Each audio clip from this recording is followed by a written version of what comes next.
Society made you think that having multiple interests was a weakness. Go to school, get a degree, get a job, retire at some point. But there is so much wrong with that sequence of events. We don't live in the industrial age anymore. Specializing in one skill is almost certain death. I feel like we all know by this point how dangerous mechanical living and siloed learning is for your psyche and soul. And people can feel that we're going through a second renaissance. Your curiosity and love for learning are your advantages in today's world. But there is something missing. For the longest time, I learned and learned and learned. I was stuck in tutorial hell. Some may call it shiny object syndrome to point out your lack of focus. I got my dopamine from feeling smart, but my life didn't change all that much. Honestly, I felt like I was just falling behind. I tried so many different things in college. I had dreams of doing my own thing, earning an income from something creative.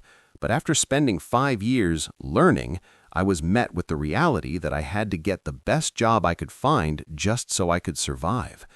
The missing piece was a vessel that would allow me to channel all of my interests into meaningful work that I could earn a decent income from.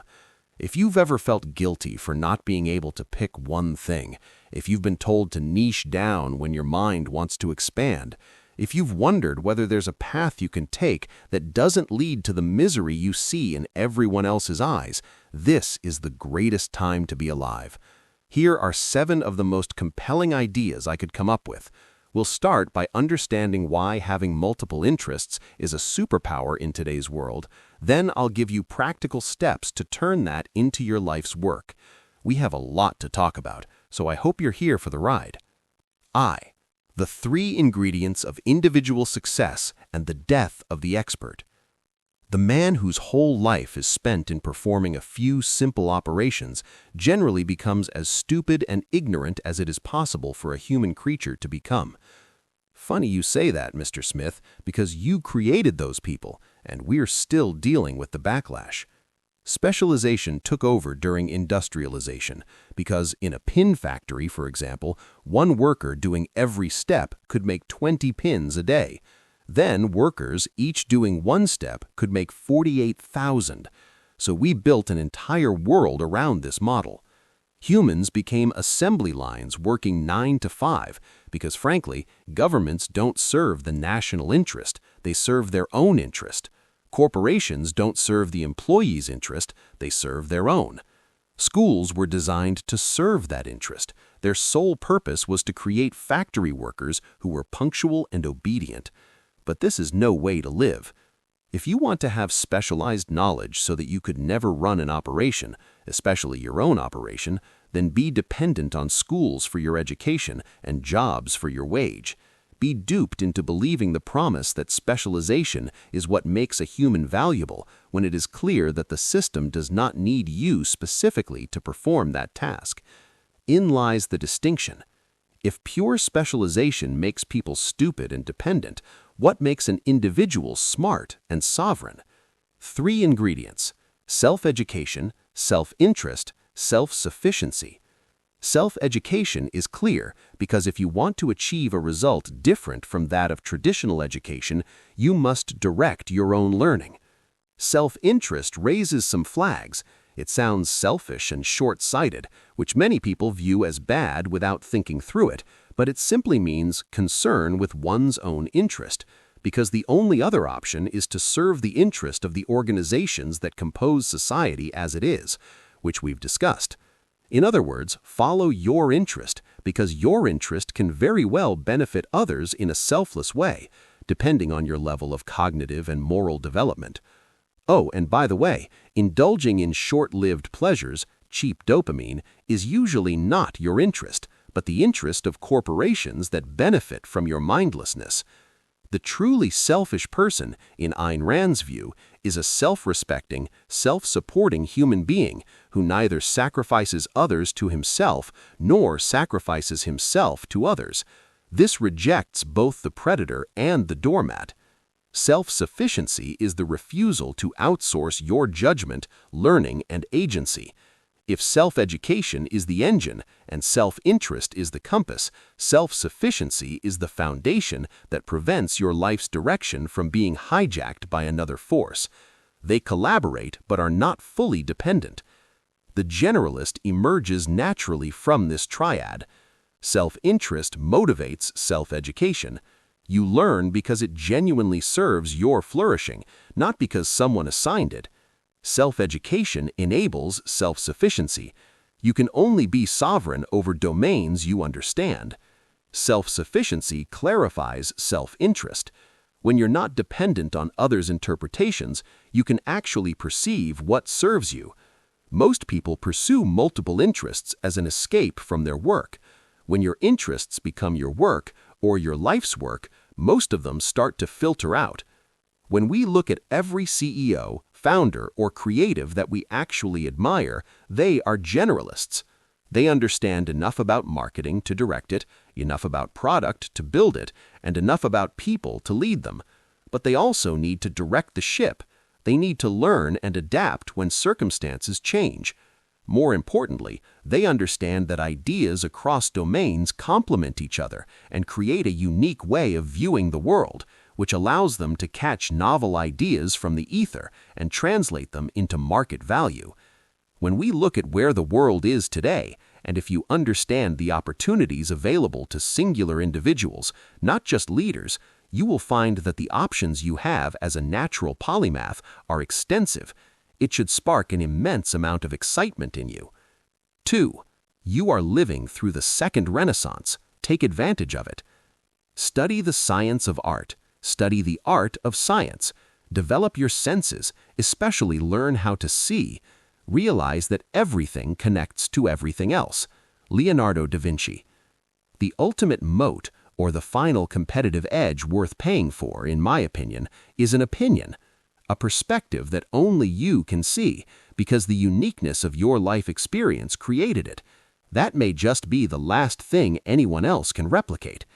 And since that's always been the case, why not prioritize that now, especially when automation is at our doorstep? But how do you prioritize it? How do you develop it? By pursuing multiple interests and building something with them. You see, every interest you've ever pursued leaves behind a residue. Every interest increases the number of connections that can be made. Every interest expands and increases the complexity of how you model and interpret reality. The more complex your model of reality, the more problems you can solve, opportunities you can see, and value you can create. Specialism completely halts this process, and your shiny object syndrome has been trying to tell you this whole time. From birth until now, you are cultivating a way of seeing things that others can't, a way of seeing things that AI can only think if you tell it what to think. A person who studied psychology and design sees user behavior differently from the pure designer. A person who learned sales and philosophy closes deals differently than the pure salesman. A person who understands fitness and business builds health companies that MBAs can't comprehend. Your edge lies more in intersection than it does in expertise. This is the exact pattern we see in the Renaissance that is coming back with a much stronger force. Consider what made it possible. Before the printing press, knowledge was scarce. Books were copied by hand. A single text could take a scribe months to reproduce. Libraries were rare. Literacy was rarer.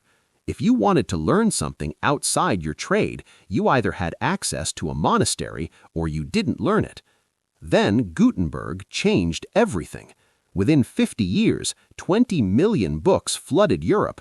Ideas that once took generations to spread now moved in months.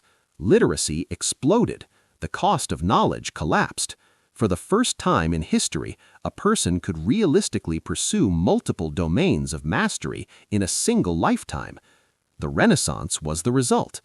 Da Vinci didn't pick one thing. He painted, sculpted, engineered, studied anatomy, designed war machines, and mapped the human body. Michelangelo was a painter, sculptor, architect, and poet. Unique minds are finally free to operate the way they're supposed to. They were supposed to cross disciplines, synthesize connections, and follow curiosity wherever it led, but most of us never realized that. The printing press was the catalyst for a new type of person to emerge, a person who could learn anything, combine everything, and create what no specialist ever could. If you enjoy these letters, I send them out 1 to 2 times a week. Join here if you want to be notified when they go out, because the algorithm probably won't show you them.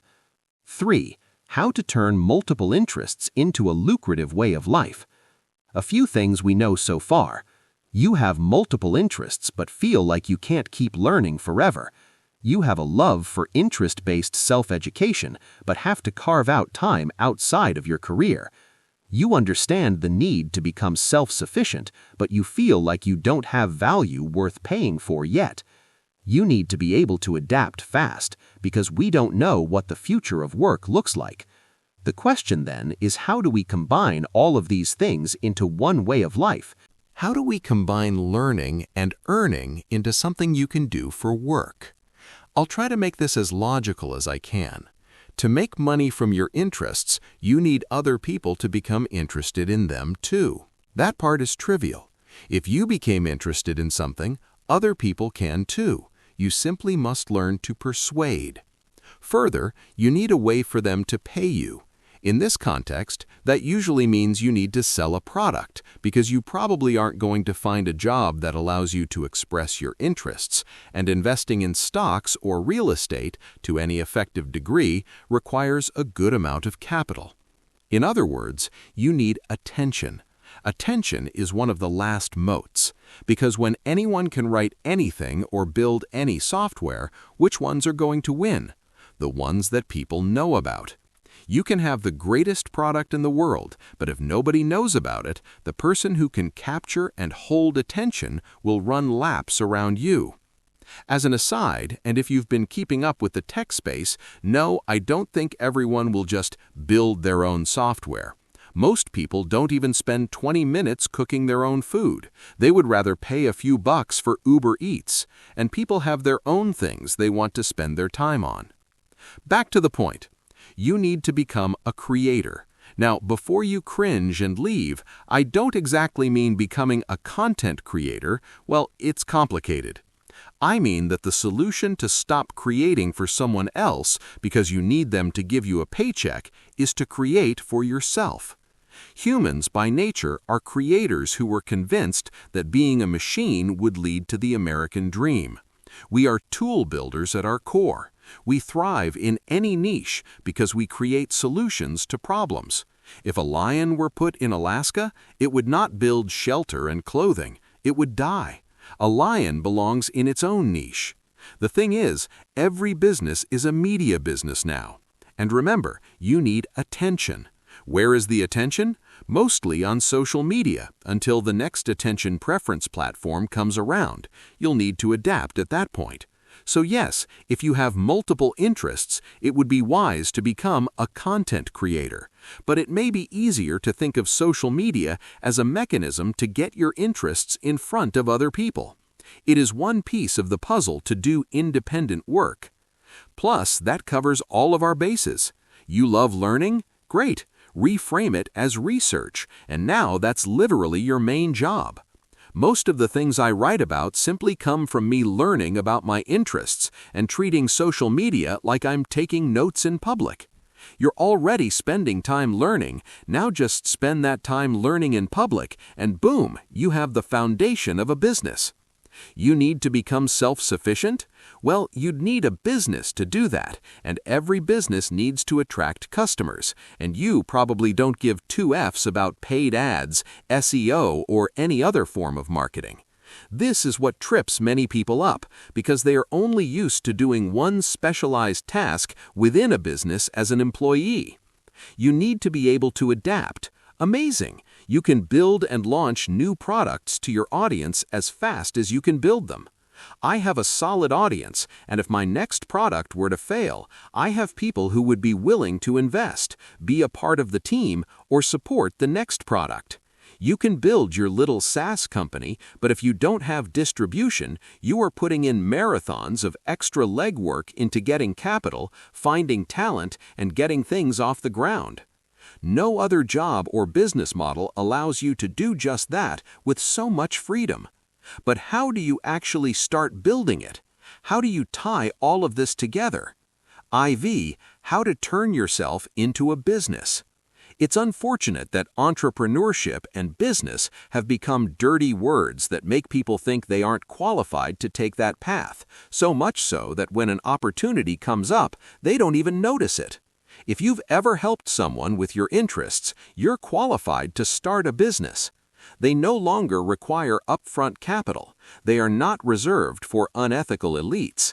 They are not only for people who want to make a lot of money, and they are not only for talented or special people. The reality is that entrepreneurship is in our nature. It is modern survival. We are wired to create and distribute value to a tribe of like-minded people. We are wired to hunt, explore the unknown, seek novelty, and never stagnate. Psychologically, this is the most enjoyable way of life, even if there are low periods, because those are what allow the unartificial highs to exist. Further, the barrier of entry has collapsed. All you really need is a laptop and internet connection. Distribution is now free thanks to social media. Well, not free, but skill-based, which can be expensive in time. Anyone can post an idea that reaches millions, and if they have a product, those millions of eyes can result in millions of dollars, if you know what you're doing, and that's a big if. Most people just love becoming really good at an interest or skill that doesn't directly impact their success, potentially because they're afraid of it. Tools and technology now handle what used to require teams of people. You have access to AI and a plethora of useful software. Now, there are two paths you can take to start. Path 1, skill-based. This is what dominated the internet for the longest time. You learn a marketable skill, you teach that skill through content, then you sell a product or service related to that skill. The limitation here is the limitation of being a specialist. It is one-dimensional. You put yourself in a box. You niche down because you were told it is more profitable. And since you're chasing profit over interest, you tend to build yourself into a second 9-to-5 where you do work you don't care about for people you don't care about. Path 2, development-based. The creators that win right now are those without a niche they can be pinned down to. Typically, they are focused on one of the 4 eternal markets: health, wealth, relationships, happiness, or even all of them. Technically, everyone's niche is self-actualization. They are just taking infinitely unique paths to get there. They pursue your own goals, brand. They teach what you learn, content. They help others achieve the goal faster, product. For those with multiple interests, I obviously recommend this path because it goes a bit deeper. First, when you take this path, you're also taking the first path, because building your brand, content, and product requires you to become good at all of the relevant marketable skills, so even if you fail, you have something worth paying for. You are building your business, and you can help others with a specific part of theirs if you are good at it. Second, it flips the traditional model on its head. You don't create a customer avatar so that you can niche down and only focus on that. You turn yourself into the customer avatar. That makes things much more palatable. You pursue your goals in life and develop yourself. You have already validated the usefulness of what you will offer. Then you help the past version of yourself reach that same goal. Don't be a YouTube creator. Don't be a personal brand. Don't be an influencer. Be you, but in a place where your work can be discovered, followed, and supported. Right now and for the foreseeable future, that's on the internet. Jordan Peterson or others like him isn't a content creator, even though that's how it seems on the surface. He goes on tours, writes books, leverages social media as a base, and uses all of the tools at his disposal to spread his life's work. He isn't worried about the latest content idea trend. His mind outperforms any of those myopic growth strategies. The quality of his ideas is what sets him apart and changes people's lives, regardless of your opinion on Peterson. With that, I want to provide a different perspective on brand, content, and product. That way you can use this as a vessel for your life's work. V. Brand is an environment. Stop thinking of your brand as a profile picture and social media bio. Brand is an environment where people come to transform. Brand is the little world you are inviting others into. Brand isn't illustrated when a reader first visits your profile. It's the accumulation of ideas in your reader's mind after 3 to 6 months of following you. In other words, your brand is this. Your brand is your story. It would help to spend a day writing out where you came from, the low points of your life, the experiences you've had and skills you've acquired, and how those things have helped you the most. When you're thinking of ideas, content, or products, you should filter them through your story. This doesn't mean you have to talk about yourself all the time. It means you have to align what you're saying so that your brand is cohesive. The difficult part is realizing that your story is worth telling, even if you think it's boring or haven't reflected on your growth. The point: your bio and profile picture do not matter. There are literal people with one word in their bio and a singular color for their profile picture. My recommendation: make a list of 5 to 10 people you respect online. Look at their profile picture, bio, and content. Take mental note of patterns between them. Start formulating what you should do for your own brand, with your own little spin. In all honesty, I wouldn't overcomplicate this or even worry about it. Your brand will take shape as you start writing content. We could even say that brand is content, so we need to get that right. This article on the content ecosystem To build your own world may help. Sixth, content is novel perspectives. The internet is a fire hose of information. AI is only adding more noise. That means trust and signal are more important than ever. In my opinion, the guiding light for your content should be to curate the best possible ideas in one place. Your brand is a collection of all the ideas you care about, in your own words, under one account on the internet. If you have any plans to do podcasts or public speaking, notice how the best speakers always have 5 to 10 of their best arguments or ideas top of mind. They repeat these over and over, and that's how they build influence. If you don't have a set of those 5 to 10 ideas, then you won't be as impactful as you could be. Writing a truckload of content is how you discover those ideas. Once the idea density of your content increases with time and effort, that's what creates a brand worth following and paying for. The goal of curating ideas to include under your brand should fall at the intersection of performance, the ideas have the potential to do well. This is the measure of how much other people will care. Excitement, the ideas give you a sense of excitement to write about them. This is the measure of how much you care. Art and business. Metrics and performance shouldn't determine everything, but they do mean something. Step 1. Build an idea museum. The secret of most creatives you love is that they keep a ruthless curation of notes, ideas, and sources of inspiration. In other words, they have a swipe file, as marketers call it. You can use Eden, if you have access, Apple Notes, Notion, or whatever else you want, but I want to make this very clear. You need somewhere to jot down ideas as soon as they come to mind. This is a critical habit. Whenever you find an idea that is useful, either now or in the near future, write it down. You don't need content pillars or 2-3 topics to talk about. The ideas you curate should simply be important to you. That alone means they are relevant to a specific niche of a person, you. However, you can create a content map if you'd like. I don't care how you structure this. It can be a neat and organized set of documents, or it can be a messy running note without structure. The habit matters more than the format. You gauge performance by glancing at the likes, views, or general engagement of a post to see if it has the potential to resonate. If the idea falls flat or does worse than their other content, it probably won't do well for you.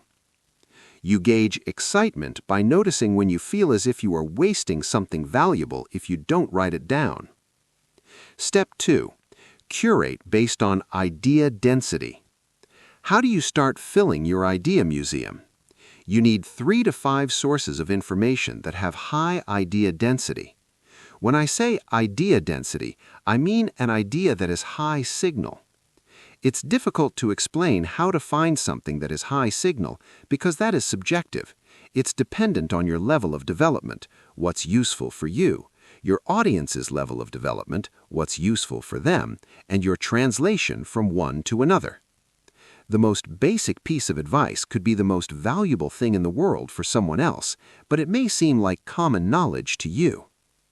With time, you will tune your signal-to-noise ratio by seeing what ideas resonate with your audience and which don't. The most idea-dense sources of information. Old or little-known books. I have 5 books that I reread over and over again because the ideas are so good. These are where the timeless principles live, untouched by trends. Curated blogs, accounts, or books. Blogs like Farnham Street curate the best ideas from modern intellectuals. Accounts like Novelism curate Naval's best ideas. Books like the Maxwell Daily Reader have one of Maxwell's best ideas one day at a time for a year. These do a lot of the heavy lifting for you, allowing you to pick and choose the best of the best. Heavy-hitting social accounts. I have a list of maybe 5 social accounts that always post great ideas. If I don't have something to write about, I'll scroll through their page and find something I have an opinion on and write about that. Finding these sources takes a few months of discovery, but the result of maintaining an idea museum of dense ideas leads you to creating idea-dense content. Your idea museum becomes a representation of the mind you are attempting to create. That's the ultimate goal. To have a library of content so good that people can't help but open your emails, turn on post notifications, share your ideas with friends, and think about your ideas often. You become a curator of ideas that people wouldn't even think to ask AI for, and that people would never come across organically. That's how you become less dependent on the algorithm for your success. Step 3. Write one idea 1,000 different ways. Becoming a good writer or speaker isn't only about the idea, but how the idea is articulated. The idea does a lot of the heavy lifting, but the structure is what makes it engaging, unique, and impactful. Let me show you what I mean. Take this post structure. One pattern I've noticed in happy people: they're obsessive about maintaining their mental clarity. The idea here is that happy people maintain their mental clarity. The structure is formatted in 2 parts, a hook in the form of an observation and the delivery of what the observation is. It seems simple, but the difference in the structure of an idea can make all the difference. Now, if I take the same idea but use a list structure, happy people are clear-minded people. They take time for rest, they focus on one singular goal, they ruthlessly eliminate distractions. In other words, happy people are obsessive about maintaining their mental clarity. Same idea, different structure, different impact. If you wanted to, you could practice writing the same idea with every single post structure you come across. Here's how to practice. First, break down 3 ideas into their structure. Choose 3 posts from your idea museum that resonated with you. Then try to break down each part of the idea and write why it works. If you don't have experience with content psychology, that's okay. You learn it as you practice. This is the perfect time to employ AI for help. Try this prompt for each post. Do a comprehensive analysis on this social post, the overall idea, how the sentences are structured, and choice of words. Analyze why people engage with it, why it works so well, what psychological tactics are being used, and how I can replicate this style step by step with my own ideas. Then paste the post below the prompt. I'd recommend Claude as the model to use for this over ChatGPT or Gemini. Continue doing this for any idea you find along your journey that you want to incorporate as part of your writing style. You can use this for videos as well, not just posts. Second, rewrite 3 ideas with different structures. Go back to your idea museum and choose one idea you didn't use in step 1. Then try rewriting that idea with the 3 post structures you just broke down. This is how you develop range. This is how you stop staring at blank screens. This is how you turn one idea into a week's worth of content. Why are we doing this? Well, you now have all of the secrets to creating content that stands out and coming up with good ideas. Seriously, those are the secrets. Any results that come from them are a matter of practice.